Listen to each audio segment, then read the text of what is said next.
हे साली पूछला पे काहे ना बतावेलू हो, कौन बात के दिल में छिपावेलू हो। हे साली पूछला पे काहे ना बतावेलू हो, कौन बात के दिल में छिपावेलू हो। लभर चभर हो का बोला? लभर चभर वाला मैटर सब छोड़ दिया है, दीदिया ने फोन मेरा तोड़ दिया है। लभर चभर वाला मैटर सब छोड़ दिया है, दीदिया ने फोन मेरा तोड़ दिया है।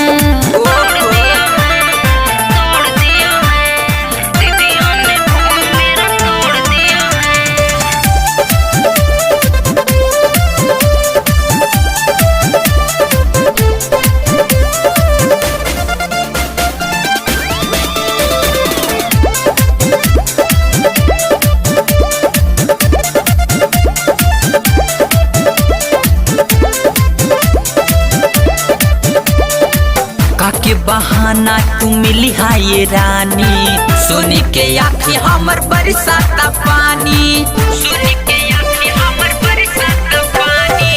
टूटल मोबाइल गइल सिमो भी टूटी, हमनी के प्यारे वाला बंधन गइल छूटी। माई बाबू से सब कुछ बोल दिया है, दीदिया ने फोन मेरा तोड़ दिया है।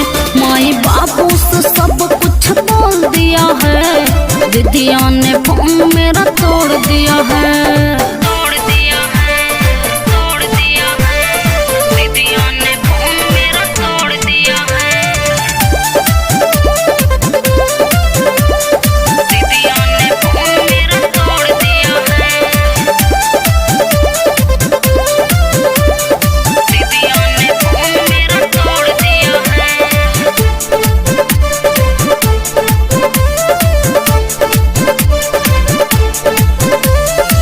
तोहरा से साली नाही दूरी सहाई, अपना हो दीदी के तुली मनाई, अपना हो दीदी के तुली मनाई। जोगिंदर दे हते राइटर माने ला बतिया, तोहरा ले धड़के जानू दिन रात छतिया।